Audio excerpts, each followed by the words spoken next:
International 966 Farmhand. It's the hydro model. It's got the Farmhand F235 premium strength steel loader.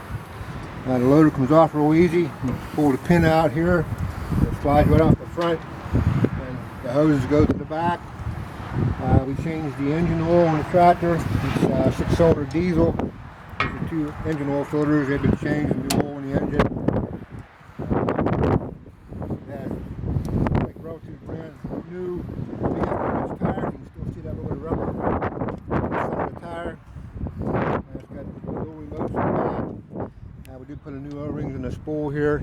That looks good on it. Ain't all banged up or broke up anywhere.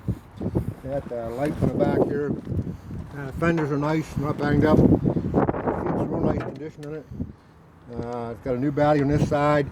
We built the starter on it, and it's got a brand new 1-wire alternator on it. You see the hood's in good condition on it.